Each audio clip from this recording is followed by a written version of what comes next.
Hello guys, welcome back to my YouTube channel medical field guidance.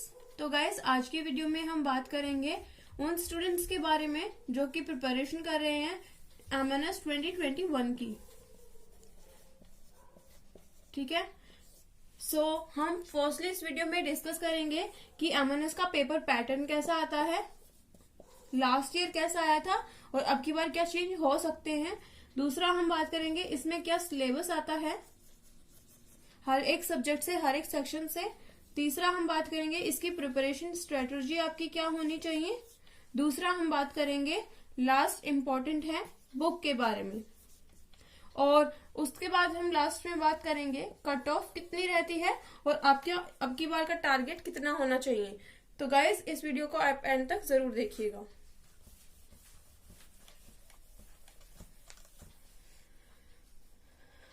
तो guys देखो, first हमने बोला है कि हम पेपर पैटर्न के ऊपर डिस्कस करेंगे।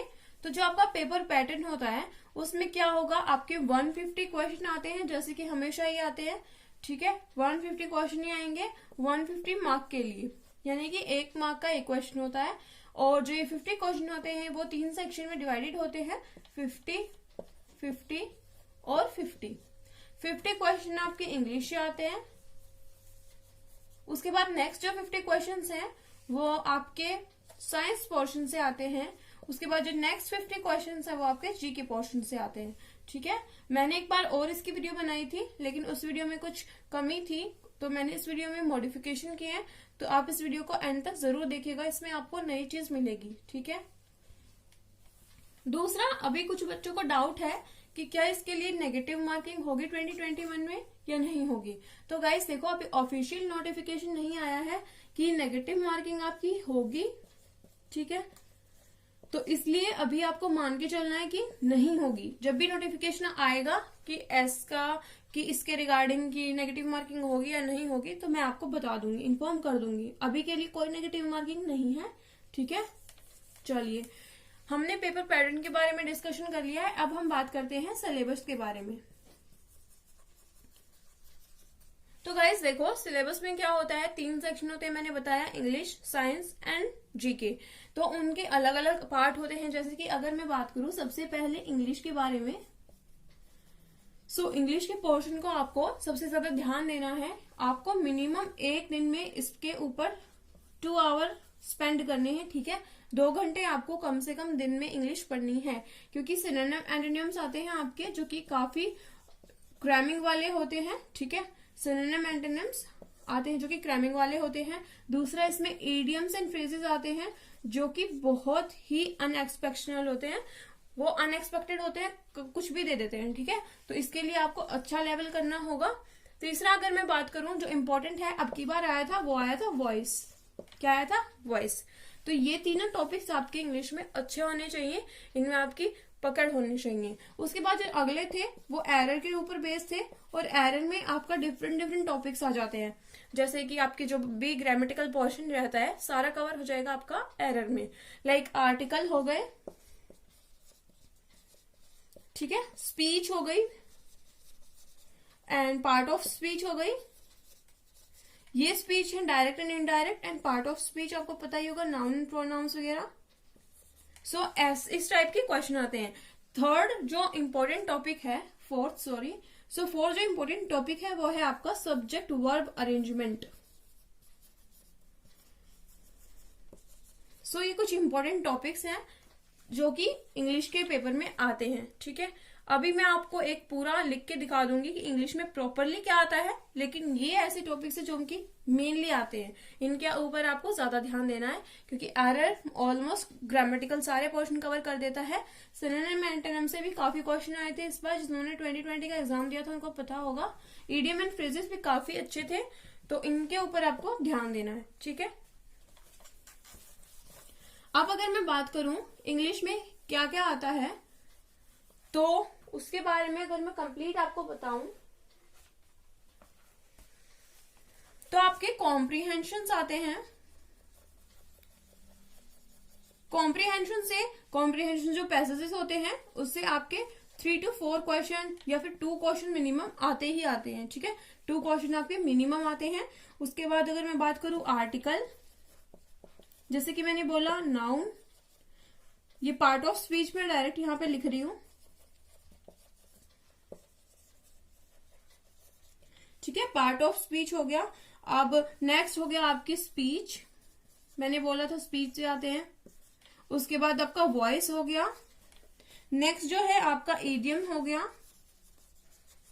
उसके बाद आपका सिनोनिम एंटोनिम्स हो गया, और लास्ट में आपका वन वर्ड हो गया, ठीक है। सो ये आपका इंग्लिश का कंप्लीट सिलेबस है। मैंने आपको बताया कि जो आपका ये पोर्शन है मेनली इससे आपके फिलिंग द ब्लैंक्स आते हैं, ठीक है, और एरर आते हैं। अब की बार मोस्टली एरर पूछे गए थे। अगर मैं रेशो लू तो 10 में से अगर मैं एरर की बात करूं तो वो 6 एरर पूछे थे, ठीक है। 4 फिलिंग द ब्लैंक्स आए थे। एज एन एग्जाम्पल मैं ये बता रही हूं आप लोगों को, ठीक है। अभी हम बात करते हैं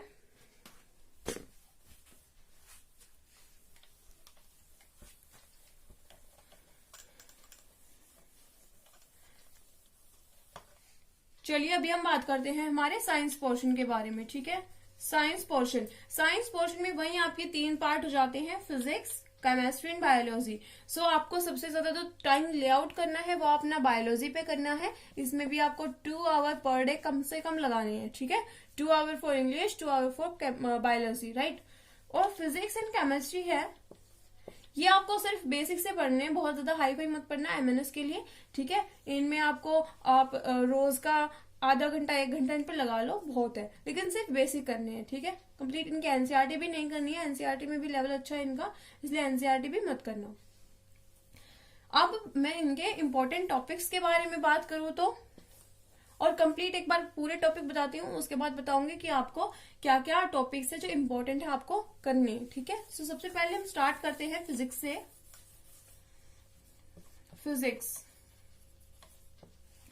फिजिक्स में सबसे पहले आपका जो चैप्टर आता है that is physical world.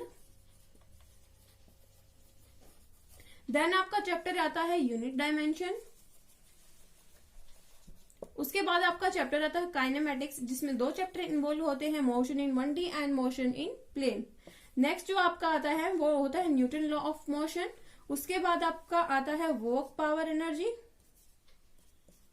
Right. उसके बाद अगर मैं बात करूं तो आपका आएगा सर्कुलर मोशन, जो कि काइनेमेटिक्स में कंप्लीट हो जाता है, लेकिन मैं अलग से उसको एक चैप्टर मान रही हूं। उसके बाद आपका रोटेशनल मोशन, एंड देन आपका सेंटर ऑफ मास। उसके बाद आता है आपका प्रॉपर्टीज ऑफ मैटर। इसमें आपके 2 चैप्टर होते हैं, फ्लूइड एंड लिक्विड वाला, तो दोनों ही इसमें कंप्लीटेड है। प्रॉपर्टीज ऑफ मैटर की मैंने बात करी है, फ्लूइड एंड लिक्विड की बात नहीं की, दोनों ही आते हैं इसमें, ठीक है। उसके बाद आता है आपकी थर्मल फिजिक्स, जिसमें कि आपके 3 से 4 चैप्टर कवर होते हैं, केटीजी, थर्मोडायनेमिक्स वगैरह। थर्मल फिजिक्स को मैं यहाँ एक साथ लिख रही हूँ ऐसे। उसके बाद आता है आपका SHM and wave motion.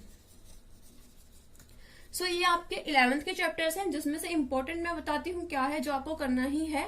That is physical world आपको करना है, यूनिट डायमेंशन पे आपको पूरा फोकस रखना है, एनएलएम बहुत इंपॉर्टेंट है, ठीक है। उसके बाद अगर मैं बात करूँ तो थर्मल फिजिक्स बहुत ज्यादा इंपॉर्टेंट है। तो according to the MNS these are the very most important topics in physics 11th class, ठीक है। अभी हम 12th के बारे में बात करेंगे। ये चैप्टर्स जो है स्टार मार्क किए हुए, ये आपको करने ही है, इनमें कोई आपको छूट नहीं देनी है। अगर मैं अब बात करूं 12th क्लास के चैप्टर की, तो उसमें आता है आपका इलेक्ट्रोस्टेट। इलेक्ट्रोस्टेट के बाद आता है आपका करंट इलेक्ट्रिसिटी। देन आपका आता है कैपेसिटर। उसके बाद आता है आपका मैग्नेट।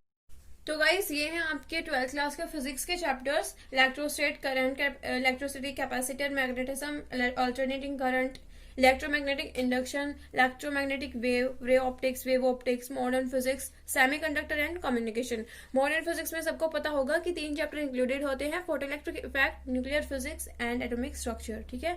सो इनमें से अगर मैं इंपॉर्टेंट टॉपिक्स या इंपॉर्टेंट चैप्टर की बात करूं तो सबसे इंपॉर्टेंट यहाँ पे आपका मॉडर्न फिजिक्स है, ठीक है। मॉडर्न फिजिक्स से क्वेश्चन आते हैं तो आपको ये करना है। देन आफ्टर आपका रे ऑप्टिक्स बहुत इंपॉर्टेंट है। उसके बाद अगर मैं बात करूं तो आपका कम्युनिकेशन एंड सेमीकंडक्टर, और फिर EMW, ट्वेल्थ क्लास का ऑलमोस्ट सारा का सारा सिलेबस इंपॉर्टेंट है।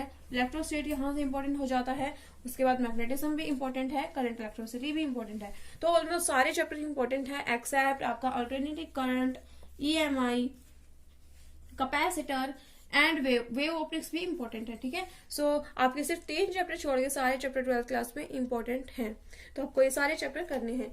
चलिए अभी हम बात करते हैं केमिस्ट्री पोर्शन के बारे में, और केमिस्ट्री में भी हम सबसे पहले हम बात करेंगे इनऑर्गेनिक की, कि वहां पे आपको किस टॉपिक पे, किस चैप्टर पे ज्यादा वेटेज रखनी है।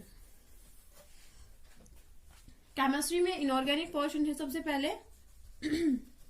इनऑर्गेनिक की अगर मैं बात करूं, सबसे पहले आपकी आती है पीरियोडिक टेबल वाला चैप्टर। ठीक है, उसके बाद आता है आपका केमिकल बॉन्डिंग, देन आफ्टर आपका आता है S block, hydrogen,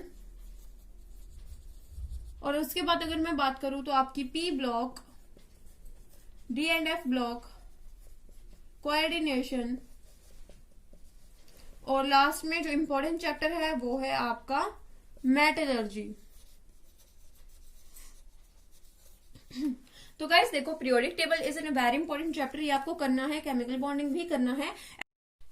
so guys अगर मैं अब बात करूं आपके ऑर्गेनिक के पोर्शन के बारे में, सो ऑर्गेनिक के पोर्शन में आपको सारा ही इंपॉर्टेंट है, जितने भी ऑर्गेनिक के चैप्टर्स हैं बहुत इंपॉर्टेंट है, सारे के सारे आपको करने हैं। ठीक है, और जैसे मैं आपको मेन बता देती हूँ, ऑर्गेनिक में करने तो आपको सारे हैं क्योंकि इंपॉर्टेंट है। ठीक है, आप एस ब्लॉक, हाइड्रोजन की तरह उनको स्किप नहीं कर सकते हो। जैसे कि अगर मैं बहुत इंपॉर्टेंट चैप्टर्स की बात करूँ तो आपका एनवायरमेंटल केमिस्ट्री जो होता है, chemistry in everyday life, biomolecule and polymer, ये बहुत इंपॉर्टेंट है। इन चारों को आपको स्किप नहीं करना है, बहुत इंपॉर्टेंट चैप्टर्स हैं ऑर्गेनिक में। वैसे हैं तो सारे ही इंपॉर्टेंट, जो भी ऑर्गेनिक में चैप्टर आते हैं, मैं एक भी चैप्टर स्किप करने के लिए आपको नहीं बोलूंगी। ठीक है, लेकिन फिर भी अगर आप चाहते हो तो आप सबसे ज्यादा टाइम ले आउट करना इन पे, इनके जो एग्जाम्पल्स हैं वो आपको अच्छे से होने चाहिए। उसके बाद अगर मैं बात करूं, आयुपैक आता है, आइसोमेरिज्म आता है, GOC1 आती है और GOC2 आती है। So these are also important chapters in organic chemistry.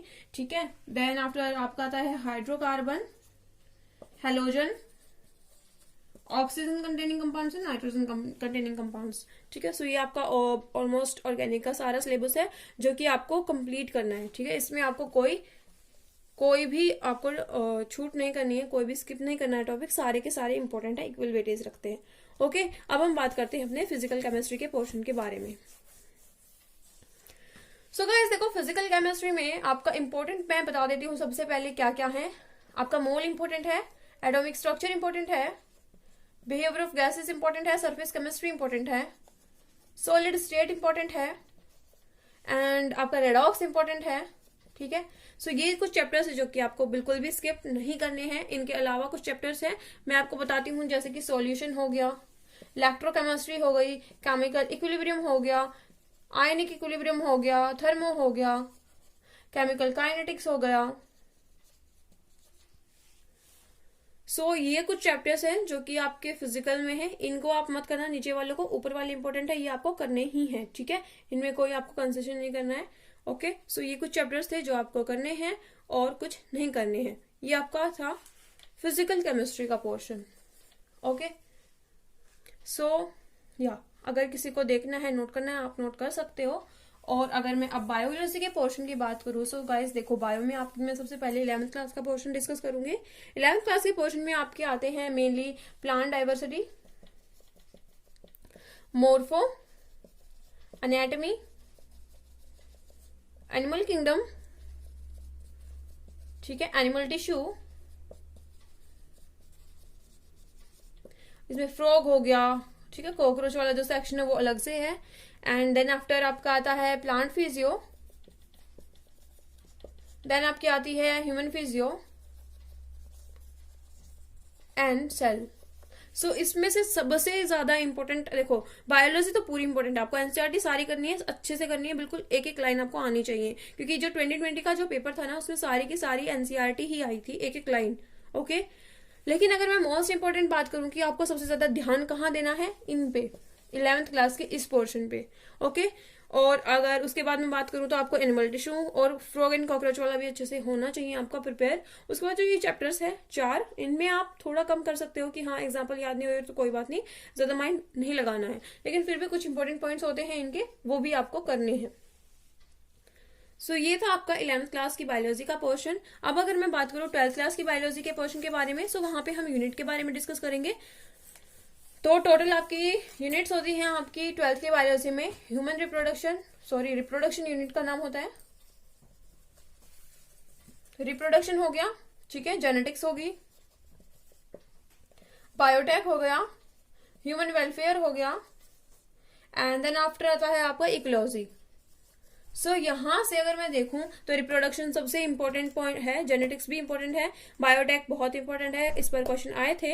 Human welfare में से अगर मैं बात करूं तो human health and disease very important chapter. Ecology तो आपको पता ही है कितनी ज्यादा इंपॉर्टेंस रखती है, ठीक है। ये कुछ पोर्शंस है जो मैंने डिस्कस किए हैं साइंस के, जो कि बहुत ज्यादा इंपॉर्टेंट है। बायोलॉजी में आपको कहीं कंसेशन नहीं करना है, आप प्लांट डाइवर्सिटी, एनाटॉमी, मॉर्फो इनमें थोड़ा सा कर सकते हो, लेकिन और चैप्टर आपके लिए सारे इंपॉर्टेंट है। अब हम बात करते हैं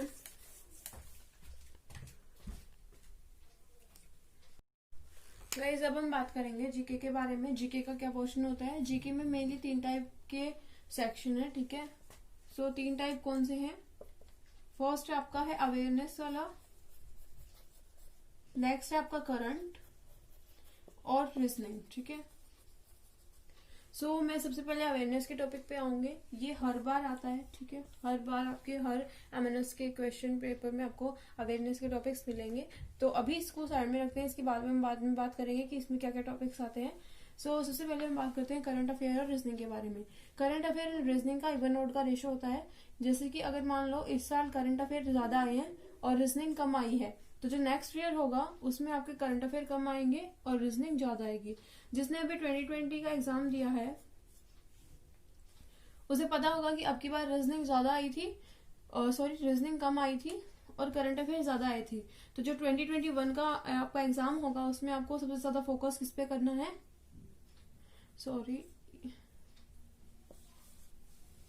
ठीक है, ये करंट आपके कम आए थे, रीजनिंग आपकी ज्यादा आई थी। तो 2021 का जो एग्जाम होगा उसमें आपके करंट आपके ज्यादा आएंगे, रीजनिंग कम आएगी। सबसे ज्यादा फोकस आपको करंट पे करना है इस पोर्शन में, जीके वाले में, ठीक है। उसके बाद आपको अवेयरनेस देखनी है, देन आपको रीजनिंग देखनी है। रीजनिंग में बहुत ज्यादा बुक सोल्व मत करना, ओके, ठीक है। चलो, करंट के बारे में मैंने बता दिया, रीजनिंग के बारे में कुछ ज्यादा बुक नहीं सोल्व करनी है, करंट अपने देखना। आपको करंट सितंबर से करने हैं, और जो जैन 2020 के करंट अफेयर है, जो इंपॉर्टेंट लाइंस है, इंपॉर्टेंट हेडलाइंस होती है, बस वो देख लेना, ठीक है। जैन से सितंबर तक, और सितंबर से आगे आपको फेब तक कंटिन्यू आपके अच्छे से करंट अफेयर होने चाहिए, ठीक है। अब अगर मैं बात करूं अवेयरनेस में, तो अवेयरनेस में आपके आते हैं जैसे हिस्ट्री ऑफ इंडिया हो गया, पॉलिटी हो गया, जियोग्राफी हो गया, इकोनॉमी हो गया। इस टाइप के जो क्वेश्चंस हैं वो आते हैं। इसमें से जीके में आपका एक पोर्शन कंप्यूटर का भी होता है, तो कंप्यूटर के भी 1-2 क्वेश्चन आते हैं, वो आपका एक सेपरेट सेक्शन है, ठीक है। अगर आप कोई भी नॉर्मल एमएनएस के लिए बुक लोगे तो उसमें आपको कंप्यूटर का इतना सेक्शन मिल जाएगा कि आपका कंप्यूटर वाला पोर्शन कंप्लीट हो जाएगा वहां से, ओके। ये था आपका जीके का पोर्शन। सबसे ज्यादा आपको करंट को ध्यान देना है आपकी बार, उसके बाद आपको अवेयरनेस अच्छे से आनी चाहिए, देन आफ्टर आपकी रीजनिंग, ठीक है। चलिए, ये तो बात थी सिलेबस के बारे में। अब हम बात करते हैं स्ट्रेटेजी के ऊपर। देखो गाइस, अभी आपके नवंबर से लेके फेब तक 4 मंथ्स हैं एमएनएस के एग्जाम में, ठीक है। 4 मंथ्स को मैंने जो प्रीवियस वीडियो है उसमें 5 मंथ्स किया था, ठीक है। 5 मंथ्स नहीं है गाइस, आपके नवंबर से फेब तक आपके पास सिर्फ 4 मंथ्स लेफ्ट है। इस वजह से मैंने वीडियो बनाई है ताकि आप थोड़े और फोकस्ड हो जाएं अपनी स्टडी को लेकर, क्योंकि सिर्फ 4 महीने आपके पास है।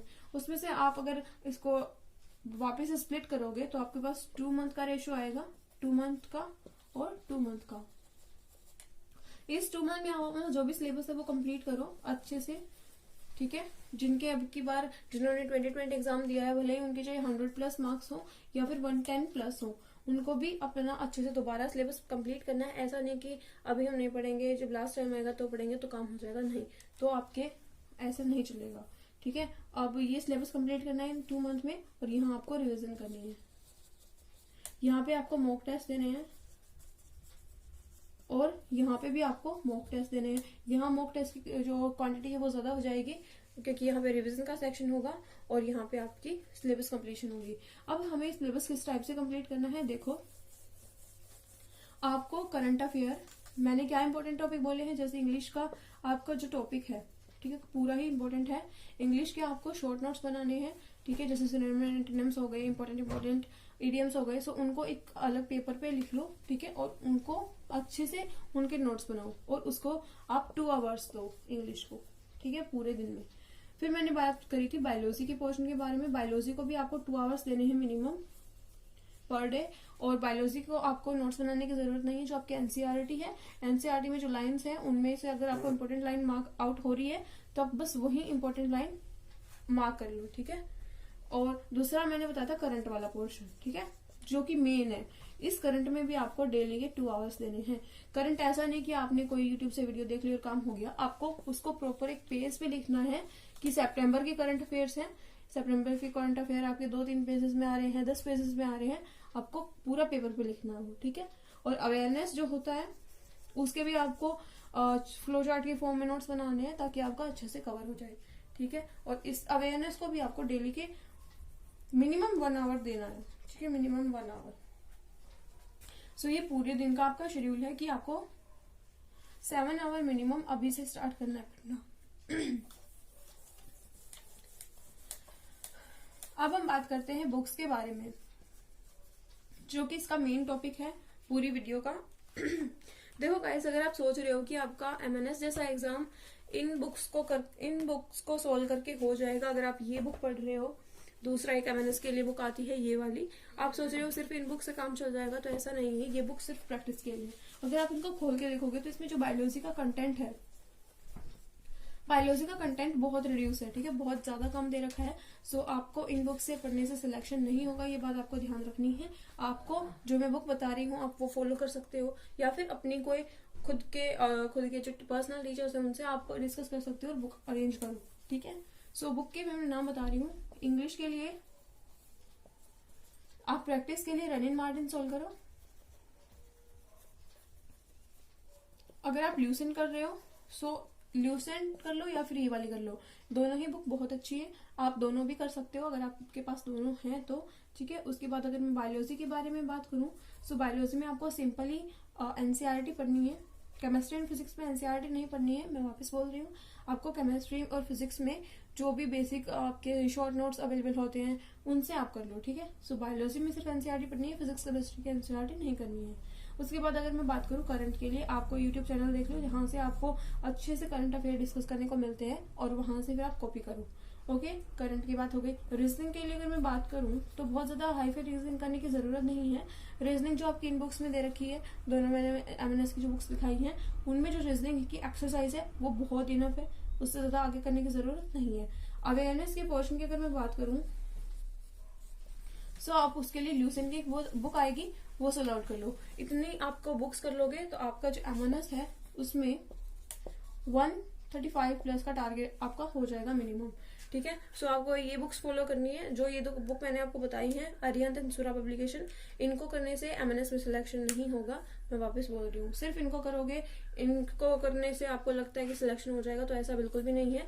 ये जस्ट फॉर द रिविजन है। अगर आप उसमें बायोलॉजी का कंटेंट देखोगे, साइंस का कंटेंट देखोगे, तो आपको पूरा समझ में आ जाएगा कि इन बुक्स में कुछ भी इतना स्पेशल नहीं दे रखा है। सो आपको अलग से पढ़ना पड़ेगा। ये बुक अच्छी है, एग्जाम इसमें जो क्वेश्चंस हैं वो अच्छे हैं, लेकिन इनसे सिलेक्शन नहीं होगा। तो गाइस, इस वीडियो में इतना ही। मैंने अपने वीडियो लेक्चर्स अपलोड कर रखे हैं आपकी प्रिपरेशन के लिए। सो गाइस, अगर मैं अपनी वीडियोस की बात करूं तो मैंने बायोलॉजी में डाइजेशन चैप्टर खत्म कर रखा है। आप जाके उसको चेकआउट कर सकते हैं और कमेंट में आप जरूर बताइए कि आपको वो चैप्टर कैसा लगा, मेरी वीडियोस के थ्रू आपको वो समझ आया या नहीं आया है। उसके बाद मैंने करंट अफेयर के ऊपर भी एक लेक्चर ले रखा है। डाइजेशन के आई थिंक 4 लेक्चर हैं टोटल, और करंट अफेयर का अभी मैंने सिर्फ एक ही लेक्चर लिया है क्योंकि सारी क्लासेस मैं ही करवाती हूँ, इस वजह से करंट का एक ही हो पाया है अभी तक। करंट में आपका सितंबर के करंट अफेयर उसमें डिस्कस कर रखे हैं मैंने 2020 के, ठीक है। उसके बाद आपकी रीजनिंग की भी 2 क्लासेस हो चुकी हैं क्लॉक के ऊपर, सो आप उसको भी जाके चेकआउट कर सकते हो। देन अगर मैं फिजिक्स की बात करूँ, फिजिक्स में आपका 2 चैप्टर हो गए हैं। मेरी वीडियोस में आपको physical world and unit dimension, जो कि बहुत इंपॉर्टेंट चैप्टर है रिगार्डिंग टू एमएनएस, वो मैंने करवा दिए हैं। अब मैं बात करूं केमिस्ट्री के बारे में, सो केमिस्ट्री में आपकी जो पीरियोडिक टेबल का चैप्टर है, first chapter of inorganic chemistry, वो कंप्लीट हो चुका है। और लास्ट टॉपिक जो बचा है इंग्लिश, जो कि बहुत इंपॉर्टेंट है, वो है आपका, मैंने जो अपनी वीडियोस में डिस्कस करे हैं वो नाउन एंड प्रोनाउन काफी अच्छे से डिस्कस करा रखे हैं, मैंने काफी एग्जाम्पल भी करवाए हैं। तो आप जाके उन वीडियोस को देखिए और कमेंट में मुझे बताइए कि आपको वो वीडियोस कैसे लगे। ठीक है, तो गाइज मैं भी आपकी पूरी हेल्प करवाऊंगी आपकी एमएनएस 2021 की प्रिपरेशन में, अपने वीडियोस के थ्रू, नोट्स के थ्रू और क्वेश्चन प्रैक्टिस, क्वेश्चन बैंक के थ्रू। तो गाइज प्लीज आप उन वीडियोस को देखो जाके एज ए डेमो क्लास, और बताइए कमेंट में कि आपको वो वीडियोस कैसी लग रही हैं। तो गाइज इस वीडियो में बस इतना ही। नेक्स्ट आप कमेंट करिए और आप बताइए कि आपको नेक्स्ट वीडियो किस टॉपिक पे चाहिए है, आपको ऐसे स्टडी टॉपिक चाहिए या फिर कोई ऐसे इन्फॉर्मेटिव वीडियोस चाहिए। Thank you guys. Guys last में अगर आपको मेरी वीडियोस, मेरा कंटेंट अच्छा लगता है तो गाइस प्लीज मेरे चैनल को सब्सक्राइब कीजिए और नोटिफिकेशन बेल आइकन को भी जरूर प्रेस कीजिए, ताकि जब भी मैं फ्यूचर में न्यू वीडियो अपलोड करूं, चाहे वो स्टडी मटेरियल से रिलेटेड हो या फिर वो आपका इन्फॉर्मेशन से रिलेटेड हो, वो आप तक पहुंच जाए। और गाइज अगर आपको मेरे जो वीडियो लेक्चर्स हैं, इन्फॉर्मेटिव वीडियोस जो भी होती हैं, वो अच्छी लगती है तो प्लीज आप उनको लाइक कीजिए और जितना हो सके उनको शेयर कीजिए, क्योंकि मेरी वीडियोस में आपको स्टडी मटेरियल से रिलेटेड अच्छे कॉन्सेप्ट एंड कंटेंट मिलेगा। तो guys please like it and share it as much as you can. Thanks for watching.